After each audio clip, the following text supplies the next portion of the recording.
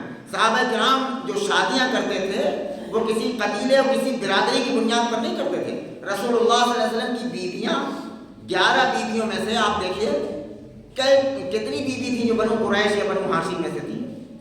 ایک بیوی، بقیہ ساری بیویاں الگ الگ قبیلے کی، الگ الگ برادری کی۔ یہ کر کے دکھایا ہم سب کے آقا جناب محمد رسول اللہ صلی اللہ علیہ وسلم نے۔ حضرت عمر بن خطاب رضی اللہ تعالیٰ عنہ نے اپنے بیٹے کا نکاح منبر پر اعلان کیا اس دودھ بیچنے والی لڑکی کے ساتھ۔ دودھ بیچ رہی، حضرت عمر بن خطاب رضی اللہ عنہ رات میں گشت کر رہے تھے، رات کی تاریکی میں، اور ایک عورت اپنے بیٹی سے کہہ رہی تھی کہ بیٹی دودھ میں پانی ملا دو۔ اس لڑکی نے کہا کہ اگر امیر المومنین عمر بن خطاب کو خبر ہو جائے گی تو بہت کڑی سزا دیں گے۔ اس عورت نے کہا، اس کی ماں نے، کہ بیٹی رات کی تاریکی میں عمر بن خطاب امیر المومنین کے کیسے خبر ہوتی؟ حضرت عمر رضی اللہ تعالیٰ باہر سے کھڑے سن رہے تھے، انہیں کیا پتا کہ امیر المومنین باہر سے سن رہے ہیں۔ اور پھر اس لڑکی نے جو دوسرا جواب دیا کہ اگر امیر المومنین عمر بن خطاب کو اس بات کا علم نہیں ہوگا تو امیر المومنین کا جو رب ہے، جو کالی رات میں کالے پہاڑ پر کالی چینٹی کو چلتے ہوئے دیکھتا ہے اور اس کی چلنے کی آہٹ کو بھی سنتا ہے۔ حضرت عمر بن خطاب رضی اللہ عنہ واپس ہوئے، وقت کا بادشاہ ہے، کروڑوں میل کی بلندی پر جس کی حکومت ہے اس کی بلندی کا کیا عالم ہوگا، لیکن کروڑوں میل پر حکومت کرنے والا حضرت عمر بن خطاب رضی اللہ عنہ واپس آتے ہیں اور دوسرے دن منبر رسول پر کھڑے ہو کر اعلان کرتے ہیں کہ اے لوگوں تم گواہ رہو، میں اپنے بیٹے کا نکاح اس لڑکی سے کروں گا جو رات کی تاریکی میں اللہ سے ڈرتی ہے اور کہتی ہے کہ میرا رب دیکھ رہا ہے دودھ میں پانی ملانے کی وجہ سے۔ تو صحابہ کرام جو نکاح اور شادیاں کرتے تھے وہ تقوی کی بنیاد پر کرتے تھے کہ اللہ سے ڈرتا کون جاتا ہے، دیندار لڑکی کون ہے۔ آج شکل و صورت دیکھی جاتی ہے، آج حسب و نسب دیکھا جاتا ہے، برادری اور قبیلے دیکھے جاتے ہیں۔ میرے بھائیوں، صحابہ کرام کے طریقے سے ہٹنے کا ایک پہلو یہ بھی ہے ہمارے اندر۔ بہت ساری نماز کے تعلق سے اور تمام چیزوں سے بیان کیا جاتا ہے کہ جو صحابہ کے طریقے پر ہوں گے وہی کامیاب ہوں گے۔ صحابہ کا ایک طریقہ یہ بھی ہے، اپنی شادیوں کا طریقہ، کہ صحابہ جب شادیاں کرتے تھے تو نہ تو برادری نہ قبیلہ نہ کچھ، یہ دیکھتے تھے دیندار لڑکی۔ آج یہی معیار ختم ہو گیا معاشرے کے اندر سے، بے شمار برائیاں پیدا ہو۔ آدمی شکل و صورت دیکھ کر، خوبصورتی دیکھ کر نکاح کرتا ہے، لیکن جب گھر کے اندر وہ بیوی اس کی آتی ہے تو پتہ چلتا ہے کہ بوڑھا باپ جو رات میں اٹھ کر تہجد گزار بھی ہوتا ہے، اس کی داڑھیاں نوچنے کی کوشش کرتی ہے وہ بہو، اور پھر اس سے بے ادبی کرتی ہے، اس سے مار پیٹ کرنے کی نوبت آ جاتی ہے۔ گھر کے حالات ایسے کہ دین کا علم نہیں ہے، دیندار دیکھ کر شادیاں نہیں کی گئی۔ رسول اللہ صلی اللہ علیہ وسلم فرماتے ہیں، صحیح بخاری کی روایت ہے، تنکح المرأۃ لأربع، جو ہے فرمایا کہ لجمالها ولحسبها ولمالها ولدینها، 4 چیزیں دیکھ کر آدمی شادی کرتا ہے۔ کوئی مال دیکھتا ہے، مال زیادہ جہیز کہاں زیادہ ملے گا، اور کوئی دیکھتا ہے کہ خوبصورتی کہاں ہے زیادہ، کوئی دیکھتا ہے اعلیٰ خاندان ہو، اور بہت چند لوگ ہیں جو دین دیکھ کر شادیاں کرتے ہیں۔ رسول اللہ صلی اللہ علیہ وسلم نے فرمایا کہ تم دین دیکھ کر شادیاں کرو۔ ان آیتوں کو بیان کرنے کا اس کا حاصل آخری آیت کے اندر، آیت نمبر 13 کے اندر اللہ رب العالمین نے بیان فرمایا کہ کوئی کسی کا مذاق نہ اڑائے، جو جس کی مذاق اڑائی جا رہی ہے ہو سکتا ہے کہ اللہ کے نزدیک مذاق اڑانے والے سے بہتر ہو، لیکن حاصل اس کو بیان کیا گیا کہ اللہ کے نزدیک نہ تو کوئی برادری جو ہے معزز ہے اور نہ تو کوئی قبیلہ معزز ہے، اللہ کے نزدیک وہ انسان معزز ہے جو تنہائی میں اپنے رب سے ڈرتا۔ حضرت عمر رضی اللہ تعالیٰ عنہ وقت کا بادشاہ اور ایک دودھ بیچنے والی گلی گلی دودھ بیچنے والی عورت کہ اس کی لڑکی کے ساتھ شادی کر لے، کوئی معمولی چیز ہے؟ اپنے جذبات، اپنے حوصلوں کو پامال کر دینا کوئی معمولی چیز نہیں ہے میرے بھائیوں۔ صرف قرآن کی آیتوں کو سننا یا صرف اس پر ہاتھ رکھ کر کہہ دینا کہ ہم اس پر ایمان رکھتے ہیں، یہ کوئی بہت بڑی چیز نہیں ہے۔ قرآن کے اندر ہر انسان کی زندگی کے ہر پہلو بیان کیے گئے ہیں، اس پر عمل کرنے کی کوشش ہم اور آپ کریں میرے بھائیوں۔ کوئی کسی دوسرے پر نکتہ چینی نہ کرے، ہر شخص اپنے گریبان میں جھانکے کہ ہم اس پر عمل کرنے کی کوشش کریں۔ دیندار لڑکیوں سے شادی اپنے گھر کے اندر کرنے کی کوشش کریں، انشاءاللہ گھر کے بچے بھی دیندار نکلیں گے۔ اور میرے بھائیوں، اور میں کہا کرتا ہوں، آخری بات عرض کر رہا ہوں، میں کہا کرتا ہوں کہ ماں کی گود وہ مدرسہ ہے۔ اسی لیے رسول اللہ صلی اللہ علیہ وسلم نے بنیاد ٹھیک کی ہے کہ جب تم شادی کرنے لگو تو سب سے پہلے دیندار عورت کو دیکھو۔